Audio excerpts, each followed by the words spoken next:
हरे कृष्णा। उपस्थित सभी भक्तों को सदर नमन करते हुए आज का पुस्तक पाठन सेवा को मैं शुरू करने जा रहा हूँ। अभी तक हम लोग लीला पुरुषोत्तम श्री कृष्ण के 128 नंबर पृष्ठ तक पहुँच गए हैं और इसको हम आगे जारी रखते हुए पुस्तक पाठन सत्र सेवा को आरंभ करते हैं। हरे कृष्ण। ओम अज्ञानतिमिरन्धस्य ज्ञानञ्जनशलाकया चक्षुरुन्मितं येन तस्मै श्रीगुरुवे नमः। वन्देऽहं श्रीगुरु श्रीयुतापदकमलं श्रीगुरून् वैष्णवांश्च श्रीरूपं साग्रजातं सहगना रघुनाथान्वितं तं सजीवं साद्वैतं सावधूतं परिजनसहितं श्रीकृष्णचैतन्यदेवं श्रीराधा कृष्णपदान् सहगणललिता श्रीविशाखान्वितंश्च। हे कृष्णा करुणा सिन्धु दीनाबन्धु जगत्पते गोपेश गोपिका कान्त राधा कान्त नमस्तुते। तप्त कांचन गौरांगे राधे वृंदावनेश्वरी वृषभानुसुते देवी प्रणमामि हरिप्रिये। वाञ्छाकल्पतरुभ्यश्च कृपा सिन्धुभ्येव च पतितानां पावनेभ्यो वैष्णवेभ्यो नमो नमः। जय श्री कृष्ण चैतन्य प्रभु नित्यानंद श्री अद्वैत गदाधर श्रीवासादि जय गौर भक्त वृंद। हरे कृष्णा कृष्णा कृष्णा हरे हरे हरे राम राम राम हरे हरे।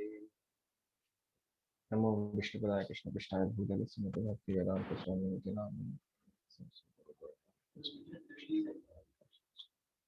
हरे कृष्ण। असुरों ने आगे कहा, यदि शरीर में कोई रोग हो और उसकी परवाह ना की जाए तो वो असाध्य बन जाता है। इसी प्रकार यदि इंद्रियों को छूट दे दी जाए तो उनको वश में कर पाना दुष्कर हो जाता है। अतः हमें इन देवताओं से सदैव सावधान रहना चाहिए, अन्यथा ये दबाए नहीं दबेंगे।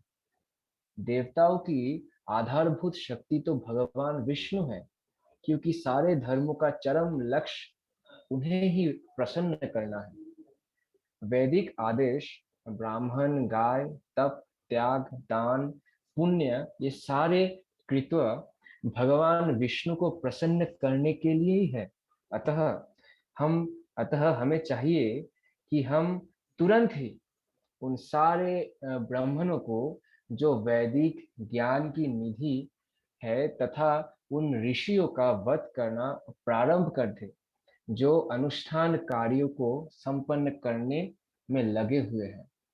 हमें सारी गायों का वध कर देना चाहिए जो माखन की स्रोत है, ताकि यज्ञ के लिए घी ना मिल सके।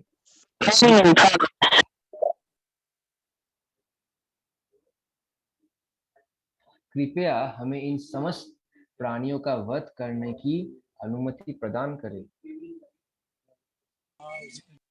वास्तव में ब्राह्मण, गाय, वैदिक ज्ञान, तपस्या, सत्व, इंद्रिय तथा मन का संयम, स्वामी भक्ति, दान, सहिष्णुता तथा यज्ञ यही भगवान विष्णु के दिव्य शरीर के अंग स्वरूप है। भगवान विष्णु सबके हृदय में विद्यमान है और वे शिव तथा ब्रह्मा सहित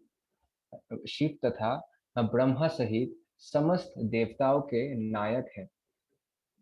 भगवान विष्णु सबके हृदय में विद्यमान है और वे शिव तथा ब्रह्मा सहित समस्त देवताओं के नायक है। कौन है? भगवान विष्णु है। मंत्रियों ने कहा, हमारे विचार से भगवान विष्णु को मारने के लिए समस्त ऋषियों तथा ब्राह्मणों को दंड दिया जाए। इस प्रकार असुर मंत्रियों द्वारा मंत्रणा किए जाने पर महाधूर्त कंस ने, जो सर्वभक्षी अनंत काल की हथकड़ी बेरिया में जकड़ा था, ब्राह्मणों तथा वैष्णवों को दंडित करने का निश्चय किया। उसने असुरों को आदेश दिया कि वे सभी साधु पुरुषों को सताए, और तब वो अपने घर चला गया। कंस के अनुयायी रजो तथा तमोगुण के प्रभाव में आ गए, और उनका एकमात्र कार्य बन गया साधु पुरुषों को शत्रुता करना, साधु पुरुषों से शत्रुता करना। ऐसे कार्यों से मात्र जीवन अवधि घटती है।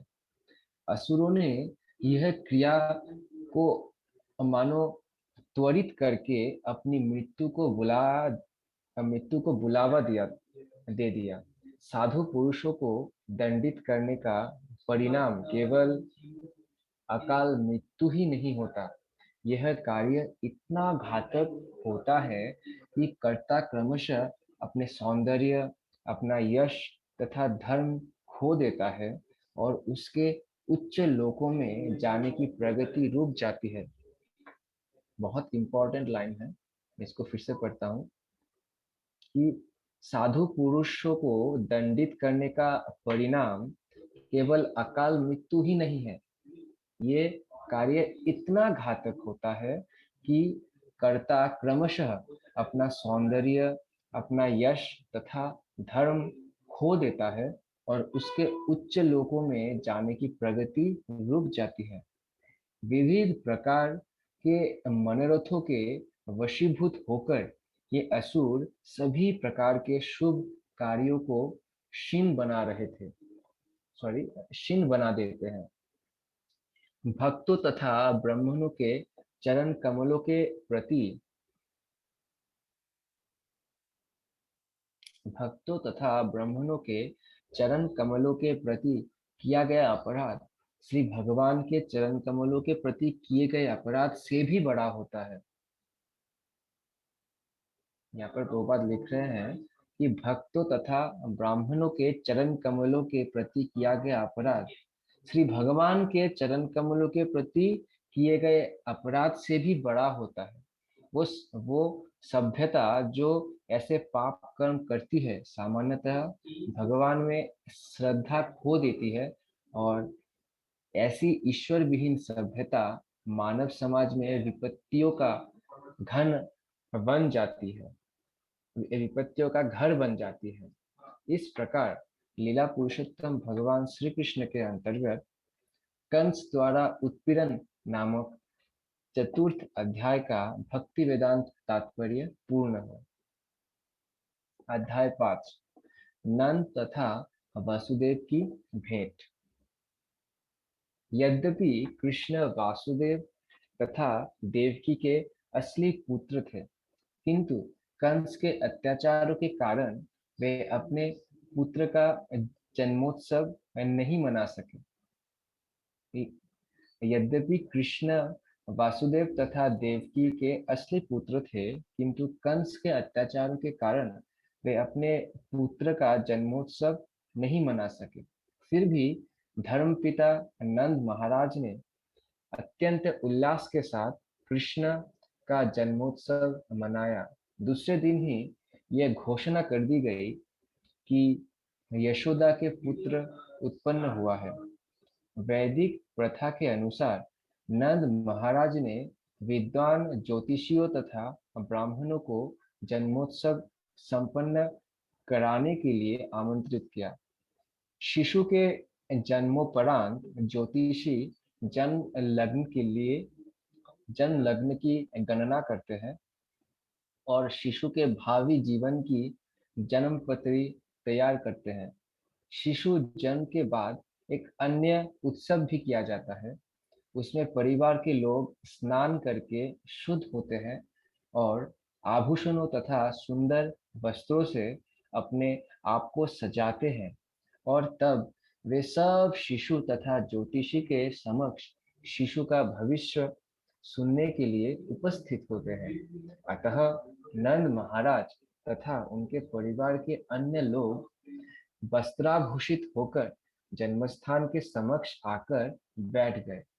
इस अवसर पर समवेत सारे ब्राह्मणों ने अनुष्ठानों के अनुसार शुभ मंत्रोच्चार किया और ज्योतिषियों ने जन्मोत्सव संपन्न कराया। इस अवसर पर सारे देवताओं तथा पितरों की भी पूजा की जाती है। नंद महाराज ने ब्राह्मणों को 2 लाख अलंकृत गाय दान में दी। नंद महाराज ने ब्राह्मणों को 2 लाख अलंकृत गाय दान में दी। गावे के साथ साथ उन्होंने स्वर्णालंकृत वस्त्रों तथा विविध आभूषणों से सुशोभित अन्य के ढेर भी दान दिए। इस संसार में धन धान्य की प्राप्ति कई प्रकार से होती है, किंतु कभी-कभी यह प्राप्ति ईमानदारी तथा पवित्र साधनों से नहीं होती, क्योंकि संपत्ति संचय की यही प्रकृति है।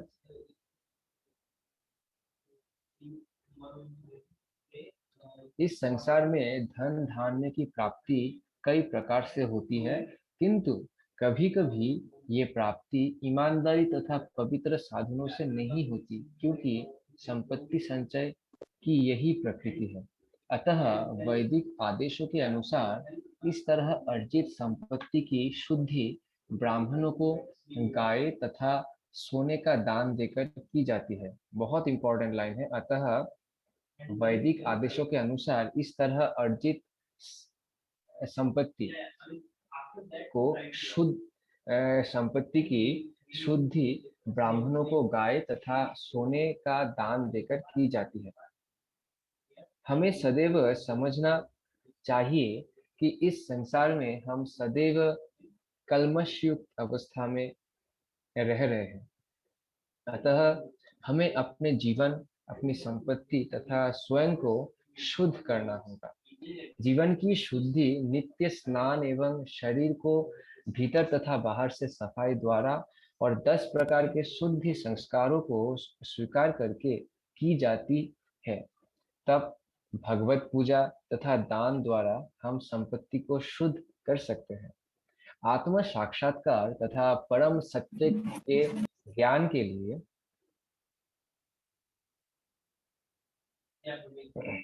आत्म साक्षात्कार तथा परम सत्य के ज्ञान के लिए वेदाध्ययन द्वारा आत्मशुद्धि की जा सकती है। अतः वेदों में कहा गया है कि जन्म से प्रत्येक व्यक्ति शूद्र होता है। अतः वेदों में क्या कहा गया है? अतः वेदों में कहा गया है कि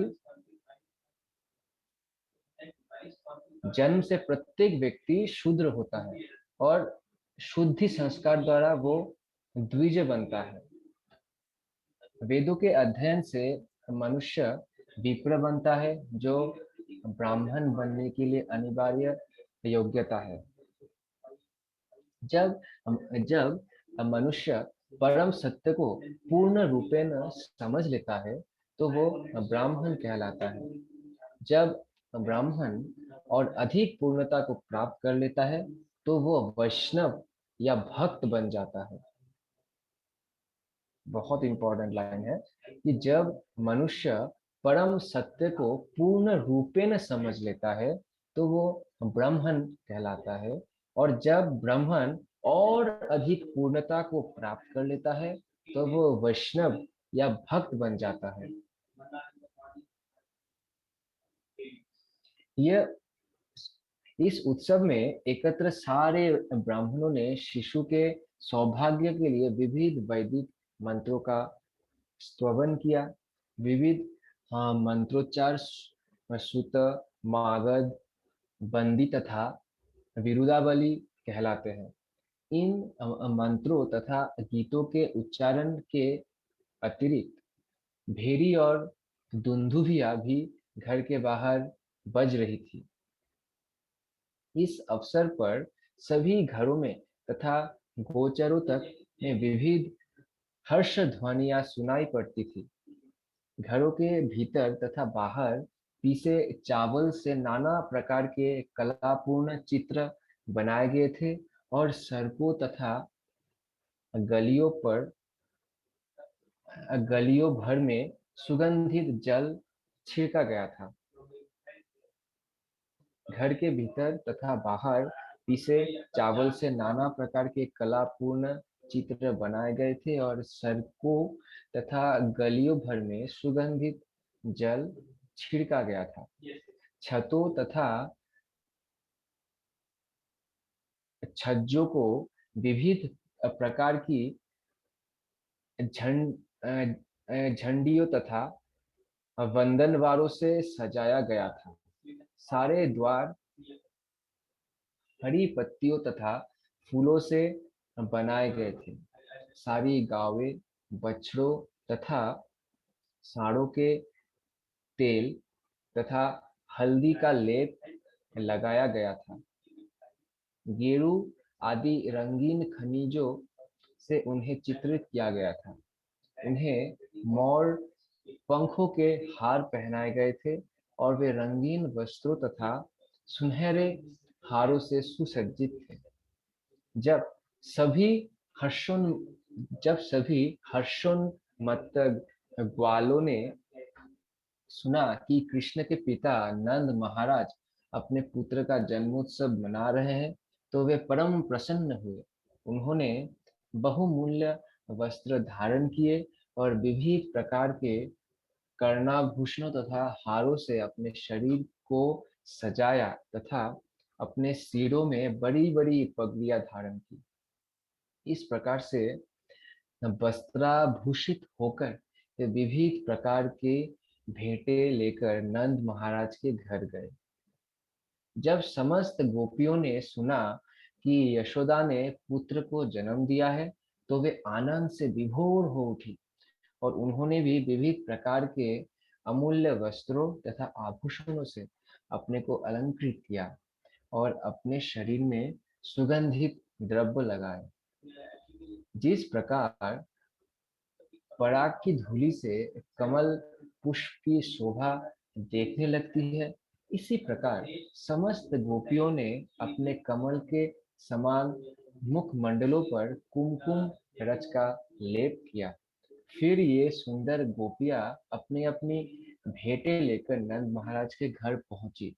अपने भारी नितंबों तथा उन्नत उरोजों से बोझिल ये गोपियां नंद के घर की ओर तेजी से नहीं चल पा रही थी, किंतु कृष्ण के आह्लादकारी प्रेम से वे जल्दी जल्दी चलने लगी। उनके कानों में मोती का बालियां थी, गले में रत्न जटित हार थे और उनके हाथों में स्वर्णिम चूड़ियां थी।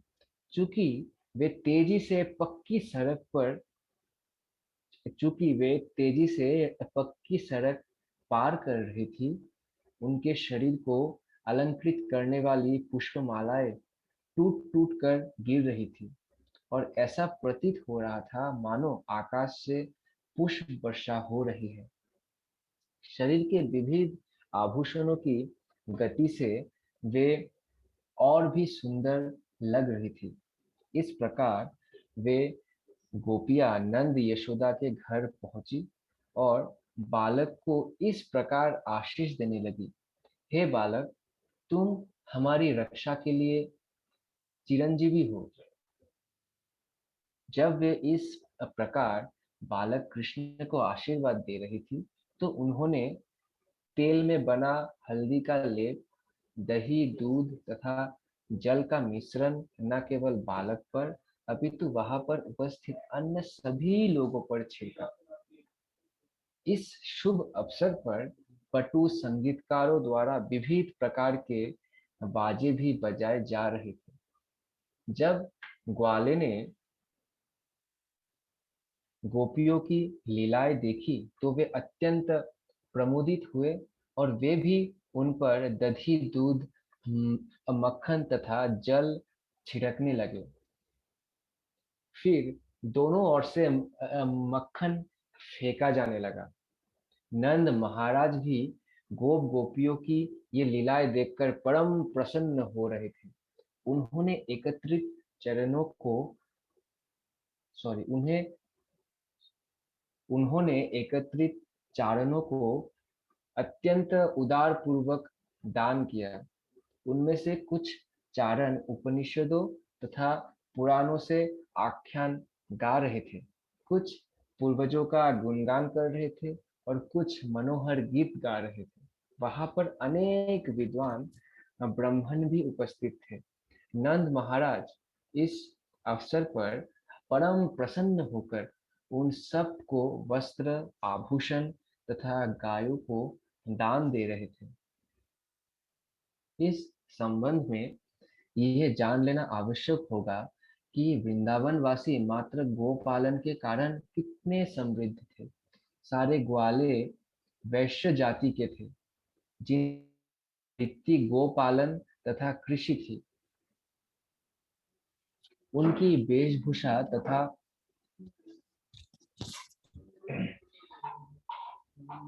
उनके पास आभूषण एवं आचरण से ऐसा प्रतीत होता है था कि वे एक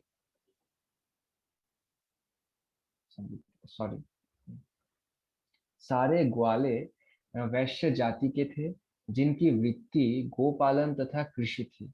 उनकी वेशभूषा तथा आभूषणों एवं आचरण से ऐसा प्रतीत होता था कि वे एक छोटे गांव के वासी हैं, किंतु वे अत्यंत समृद्ध थे। उनके पास इतनी प्रचुर मात्रा में दूध तथा दूध से बनने वाले उत्पाद थे कि वे उन्हें बेरोक टोक एक दूसरे पर फेंक रहे थे। उनकी संपत्ति दुग्ध, दही, घी तथा अन्य दुग्ध उत्पाद थी और वे कृषि उत्पादों का व्यापार करने से विविध प्रकार के रत्नाभूषणों एवं परिधानों से समृद्ध थे। उनके पास न केवल ये सारे वस्तुएं थी, अपितु वे उन्हें नंद महाराज की तरह दान में लुटा रहे थे। इस प्रकार कृष्ण के धर्म पिता नंद महाराज ने वहां पर एकत्रित सभी लोगों की इच्छाओं की पूर्ति करना प्रारंभ कर दिया। इस प्रकार कृष्ण के धर्म पिता नंद महाराज ने वहां पर एकत्रित सभी लोगों की इच्छाओं की पूर्ति करना प्रारंभ कर दिया। उन्होंने हर एक का सादर स्वागत किया और जिसने जो चाहा उसे दान में दिया। विद्वान ब्राह्मणों के पास आय का अन्य साधन न था, अतः वे अपने भरण के लिए वैश्य तथा क्षत्रिय जातियों पर पूर्णतः आश्रित रहते हैं। उन्हें जन्म दिवस, ब्याह आदि शुभ अवसरों पर उपहार प्राप्त होते रहते हैं। इस अवसर पर जब नंद महाराज भगवान विष्णु की पूजा कर रहे थे और लोगों की इच्छाएं पूरी करने के प्रयास में लगे थे, तब उनकी एकमात्र अभिलाषा यही थी कि नवजात शिशु कृष्ण प्रसन्न रहे। नंद महाराज को इसका तनिक भी ज्ञान न था कि वो बालक विष्णु का मूल है। वे उसकी रक्षा के लिए भगवान विष्णु से प्रार्थना कर रहे थे। बहुत इंपॉर्टेंट लाइन है कि नंद महाराज को इसका तनिक भी ज्ञान न था कि यह बालक विष्णु का मूल है। वे उसकी रक्षा के लिए भगवान विष्णु से प्रार्थना कर रहे थे। बलराम की माता रोहिणी देवी वसुदेव की अत्यंत भाग्यशाली पत्नी थी। बलराम की माता रोहिणी देवी वसुदेव की अत्यंत भाग्यशाली पत्नी थी। यद्यपि वे अपने पति से दूर थी, किंतु महाराज नंद के पुत्र कृष्ण के जन्मोत्सव पर उन्हें बधाई देने के लिए उन्होंने भी सुंदर सुंदर वस्त्र धारण किए। वे माला, कंठहार तथा अन्य आभूषण पहनकर उस स्थान में गई और इधर उधर टहलने लगी। वैदिक प्रथा के अनुसार जिस स्त्री का पति घर में नहीं होता वो श्रृंगार नहीं करती, किंतु रोहिणी ने पति के दूर होने पर भी इस अवसर पर श्रृंगार किया। कृष्ण जन्मोत्सव के वैभव से यह सुस्पष्ट है कि यह समय वृंदावन सभी प्रकार से संपन्न था। चूंकि भगवान कृष्ण ने राजा नंद तथा माता यशोदा के घर में जन्म लिया, अतः लक्ष्मी देवी को वृंदावन में अपना ऐश्वर्य प्रकट करना ही पड़ा। ऐसा प्रतीत हो रहा था मानो वृंदावन पहले से लक्ष्मी देवी की क्रीड़ा स्थली बन चुका है। जन्मोत्सव के बाद नंद महाराज के कंस सरकार का वार्षिक कर चुकता करने के उद्देश्य से मथुरा जाने का निश्चय किया। जन्मोत्सव के बाद नंद महाराज के कंस सरकार का वार्षिक कर चुकता करने के उद्देश्य से मथुरा जाने का निश्चय किया। जाने से पूर्व उन्होंने गांव के सक्षम ग्वालों को बुलाया और अपनी अनुपस्थिति में वृंदावन की देखरेख करने का आदेश दिया। जब नंद महाराज मथुरा आए तो वसुदेव को समाचार मिला और वे अपने मित्र को बधाई देने के लिए परम उत्सुक हुए। जब नंद महाराज मथुरा आए तो वसुदेव को समाचार मिला और वे अपने मित्र को बधाई देने के लिए परम उत्सुक हुए। वे तुरंत उस स्थान में गए जहां नंद महाराज ठहरे थे। जब नंद ने वसुदेव को देखा तो उन्हें लगा मानो नया जीवन दान मिला हो। नंद भी भाव विभोर होकर खड़ खड़े हो गए और उन्होंने वसुदेव का आलिंगन किया। वासुदेव का स्वागत करके उन्हें सुंदर आसन पर बिठाया गया। उस समय वसुदेव अपने उन दोनों पुत्रों के लिए उत्सुक थे जिन्हें नंद की जानकारी के बिना उनके संरक्षण में रखा गया। उस समय वसुदेव अपने उन दोनों पुत्रों के लिए उत्सुक थे जिन्हें नंद की जानकारी के बिना उनके संरक्षण में रखा गया था। वसुदेव ने अत्यंत सॉरी वसुदेव ने अत्यंत चिंतापूर्वक उनके विषय में पूछताछ की। कृष्ण और बलराम दोनों ही वसुदेव के पुत्र थे। बलराम को वसुदेव की ही पत्नी रोहिणी के गर्भ में स्थानांतरित किया गया था, किंतु रोहिणी को नंद महाराज के संरक्षण में रखा गया था। कृष्ण यशोदा को उनकी पुत्री के बदले में ले जाकर साक्षात सौंपे गए थे। नंद महाराज जानते थे कि बलराम वसुदेव के पुत्र है, किंतु उन्हें यह ज्ञान न था कि कृष्ण भी वसुदेव के ही पुत्र है। वसुदेव को पता था कि अतः उन्होंने उत्सुकता से कृष्ण तथा बलराम दोनों की कुशल क्षेम पूछी। फिर वसुदेव ने नंद को संबोधित करते हुए कहा, बंधुवर, इस वृद्धावस्था में आपकी परम इच्छा थी कि पुत्र उत्पन्न हो, किंतु आपके कोई पुत्र उत्पन्न न हुआ। आप भगवान की कृपा से अब भगवान की कृपा से आपको सुंदर पुत्र की प्राप्ति हुई है। मेरे विचार से ये अवसर आपके लिए अत्यंत शुभ है। हे मित्र, मुझे तो कंस ने बंदी बना लिया था और अब मैं मुक्त कर दिया गया हूँ। अतएव मेरे लिए यह नया जन्म है। मुझे आशा न था कि आपके दर्शन कर सकूंगा, किंतु ईश्वर की कृपा से मैं आपको देख रहा हूँ। वसुदेव ने कृष्ण के संबंध में इस तरह अपनी चिंता व्यक्त की। कृष्ण को गुप्त रूप से माता यशोदा की शज्या में भेजा गया था और अब उनके जन्मोत्सव को धूमधाम से मनाने के बाद नंद मथुरा आए थे। अतः वसुदेव अत्यंत प्रसन्न हुए और बोले, ये मेरा नया जन्म है। उन्होंने कभी यह आशा नहीं की कि कृष्ण जीवित रह पाएंगे, क्योंकि कंस ने उनके अन्य सभी पुत्रों का वध कर दिया था। हरे हरे कृष्णा। कृष्ण। तो तो हरे कृष्णा। तो आज 9:30 बज गया है।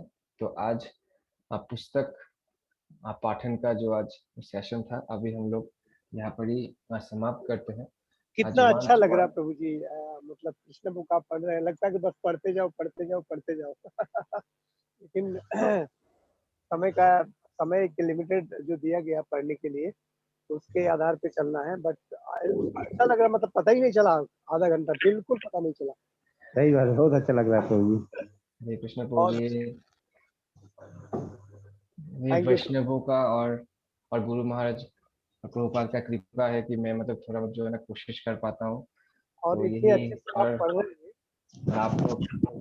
और आप लोग का कृपा है, प्रभुपाद का कृपा है, बहुत अच्छे से आप और पढ़ रहे मेरे हैं, पास कोई भी मतलब योग्यता नहीं है ऐसा कुछ करने के लिए। मैं बहुत बस अच्छे से कोशिश ही पढ़ रहे हैं करता हूँ। पूरा। मतलब पढ़ते समय बिल्कुल ऐसा लगता है कि आप वो कथा के बारे में, भगवान की लीलाओं के बारे में आप डिटेल में मतलब बता रहे हैं, उसको बताते जा रहे हैं।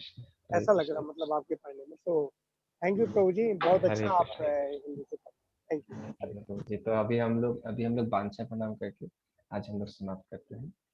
वाञ्छा कल्पतरुभ्यश्च कृपा सिन्धुभ्येव च पतितानां पावनेभ्यो वैष्णवेभ्यो नमो नमः। अनंत कोटि वैष्णववृंद की जय। श्री गुरु श्री प्रभुपाद की जय।